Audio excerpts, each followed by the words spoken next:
जब चीनी यात्री चाणक्य से मिला, घटना उन दिनों की है जब भारत पर चंद्रगुप्त मौर्य का शासन था और आचार्य चाणक्य यहाँ के महामंत्री थे और चंद्रगुप्त के गुरु भी थे। उन्हीं के बदौलत चंद्रगुप्त ने भारत की सत्ता हासिल की थी।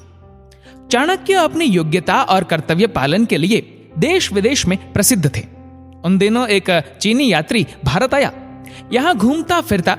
जब वह पाटलिपुत्र पहुंचा तो उसकी इच्छा चाणक्य से मिलने की हुई। उनसे मिले बिना उसे अपनी भारत यात्रा अधूरी महसूस हुई। पाटलिपुत्र उन दिनों मौर्य वंश की राजधानी थी। वहीं चाणक्य और सम्राट चंद्रगुप्त मौर्य भी रहते थे, लेकिन उनके रहने का पता उस यात्री को नहीं था। लिहाजा पाटलिपुत्र में सुबह घूमता फिरता वह गंगा किनारे पहुंचा। यहां उसने एक वृद्ध को देखा जो स्नान करके अब अपनी धोती धो रहा था। वह सांवले रंग का साधारण व्यक्ति लग रहा था, लेकिन उसके चेहरे पर गंभीरता थी। उसके लौटने की प्रतीक्षा में यात्री एक तरफ खड़ा हो गया। वृद्ध ने धोती धोकर अपने घड़े में पानी भरा और वहां से चल दिया। जैसे ही यह यात्री के नजदीक पहुंचा, यात्री ने आगे बढ़कर भारतीय शैली में हाथ जोड़कर प्रणाम किया और बोला, महाशय, मैं चीन का निवासी हूं, भारत में काफी घुमा हूं। यहाँ के महामंत्री आचार्य चाणक्य के दर्शन करना चाहता हूं। क्या आप मुझे उनसे मिलने का पता बता पाएंगे? वृद्ध ने यात्री का प्रणाम स्वीकार किया और आशीर्वाद दिया। फिर उस पर एक नजर डालते हुए बोला, अतिथि की सहायता करके मुझे प्रसन्नता होगी।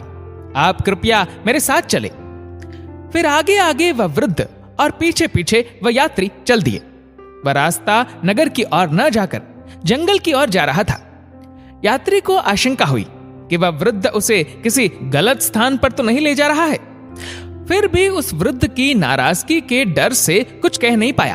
वृद्ध के चेहरे पर गंभीरता और तेज था कि चीनी यात्री उसके सामने खुद को बहुत छोटा महसूस कर रहा था। उसे इस बात की भली भांति जानकारी थी कि भारत में अतिथियों के साथ अच्छा व्यवहार किया जाता है और संपूर्ण भारत में चाणक्य और सम्राट चंद्रगुप्त का इतना दबदबा था कि कोई अपराध करने की हिम्मत नहीं कर सकता था। इसलिए वह अपनी सुरक्षा के प्रति निश्चिंत था। वह यही सोच रहा था कि चाणक्य के निवास स्थान में पहुंचने के लिए यह छोटा मार्ग होगा। वृद्ध लंबे लंबे डग भरते हुए काफी तेजी से चल रहा था। चीनी यात्री को उसके साथ चलने में काफी दिक्कत हो रही थी। नतीजतन वह पिछड़ने लगा। वृद्ध को उस यात्री की परेशानी समझ गई। वह धीरे धीरे चलने लगा। अब चीनी यात्री आराम से उसके साथ चलने लगा। रास्ता भर वे खामोशी से आगे बढ़ते रहे। थोड़ी देर बाद वृद्ध एक आश्रम से निकट पहुंचा, जहां चारों ओर शांति थी। तरह तरह के फूल पत्तियों से आश्रम घिरा हुआ था। वृद्ध वहां पहुंचकर रुका और यात्री को वहीं थोड़ी देर प्रतीक्षा करने के लिए कहकर आश्रम में चला गया। यात्री सोचने लगा कि वह वृद्ध शायद इसी आश्रम में रहता होगा और अब पानी का घड़ा और भीगे वस्त्र रखकर कहीं आगे चलेगा। कुछ क्षण बाद यात्री से सुना, महामंत्री चाणक्य अपने अतिथि का स्वागत करते हैं, पधारिए महाशय। यात्री ने नजरें उठाई और देखता रह गया कि वही वृद्ध आश्रम के द्वार पर खड़ा उसका स्वागत कर रहा था। उसके मुंह से आश्चर्य से निकल पड़ा, आप? हाँ महाशय, वृद्ध बोला, मैं ही महामंत्री चाणक्य हूं और यही मेरा निवास स्थान है। आप निश्चिंत होकर आश्रम में पधारे। यात्री ने आश्रम में प्रवेश किया, लेकिन उसके मन में यह आशंका बनी रही कि कहीं उसे मूर्ख तो नहीं बनाया जा रहा है। वह इस बात पर यकीन ही नहीं कर पा रहा था कि एक महामंत्री इतनी सादगी का जीवन व्यतीत करता है।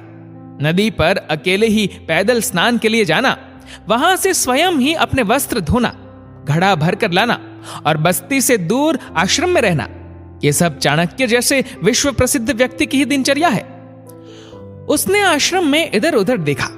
साधारण किस्म का सामान था। एक कोने में उपलों का ढेर लगा हुआ था। वस्त्र सुखाने के लिए बांस टंगा हुआ था। दूसरी तरफ मसाला पीसने के लिए सील बट्टा रखा हुआ था।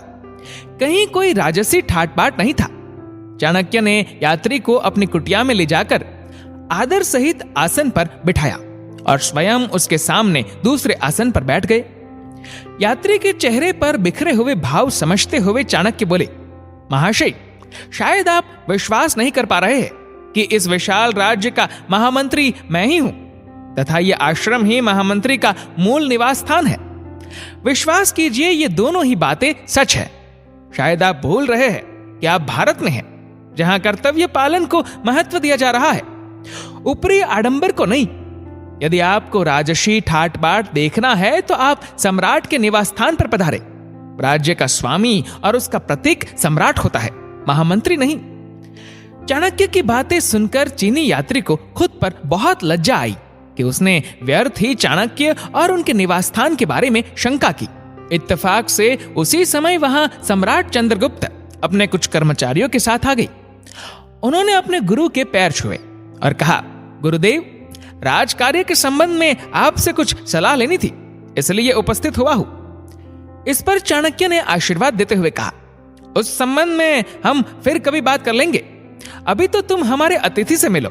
ये चीनी यात्री है, इन्हें तुम अपने राजमहल ले जाओ, इनका भली भांति स्वागत करो और फिर संध्या को भोजन के बाद इन्हें मेरे पास ले आना, तब इनसे बातें करेंगे। सम्राट चंद्रगुप्त आचार्य को प्रणाम करके यात्री को अपने साथ लेकर लौट गए। संध्या को चाणक्य किसी राजकीय विषय पर चिंतन करते हुए कुछ लिखने में व्यस्त थे। सामने ही दीपक जल रहा था। चीनी यात्री ने चाणक्य को प्रणाम किया और एक और बिछे आसन पर बैठ गया। चाणक्य ने अपनी लेखन सामग्री एक और रख दी और दीपक बुझाकर दूसरा दीपक जला दिया। इसके बाद चीनी यात्री को संबोधित करते हुए बोले, महाशय, हमारे देश में आप काफी घूमे फिरे हैं, कैसा लगा आपको यह देश? चीनी यात्री ने नम्रता से बोला, आचार्य, मैं इस देश के वातावरण और निवासियों से बहुत प्रभावित हुआ हूं, लेकिन यहां पर मैंने ऐसी अनेक विचित्रताएं देखी है जो मेरी समझ से परे है। कौन सी विचित्रताएं मित्र? चाणक्य ने स्नेह से पूछा। उदाहरण के लिए सादगी की ही बात कर ली जा सकती है। इतने बड़े राज्य के महामंत्री का जीवन इतनी सादगी भरा होगा, इसकी तो कल्पना भी हम विदेशी नहीं कर सकते। कहकर चीनी यात्री ने अपनी बात आगे बढ़ाई। अभी अभी एक और विचित्रता मैंने देखी है आचार्य, आज्ञा हो तो कहूं। अवश्य कहो मित्र, आपका संकेत कौन सी विचित्रता की ओर है? अभी अभी मैं जब आया तो आप एक दीपक की रोशनी में काम कर रहे थे।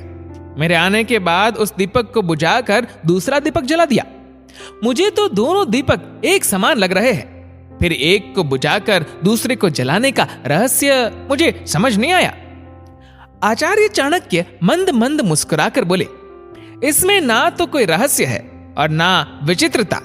इन दो दीपकों में से एक राजकोष का तेल है और दूसरे में मेरे अपने परिश्रम से खरीदा गया तेल। जब आप यहां आए थे तो मैं राजकीय कार्य कर रहा था, इसलिए उस समय राजकोष के तेल वाला दीपक जला रहा था। इस समय मैं आपसे व्यक्तिगत बातें कर रहा हूं, इसलिए राजकोष के तेल वाला दीपक जलना उचित और न्याय संगत नहीं है। लिहाज मैंने वो वाला दीपक बुझाकर अपनी आमनी वाला दीपक जला दिया। चाणक्य की बात सुनकर यात्री दंग रह गया और बोला, धन्य हो आचार्य, भारत की प्रगति और उसके विश्व गुरु बनने का रहस्य अब मुझे समझ में आ गया है। जब तक यहाँ के लोगों का चरित्र इतना ही उन्नत और महान बना रहेगा, उस देश की तरक्की को संसार की कोई भी शक्ति नहीं रोक सकेगी। इस देश की यात्रा करके और आप जैसे महात्मा से मिलकर मैं खुद को गौरवशाली महसूस कर रहा हूं। दोस्तों, आपके इस वीडियो के बारे में क्या राय है, नीचे कमेंट करके जरूर बताएगा।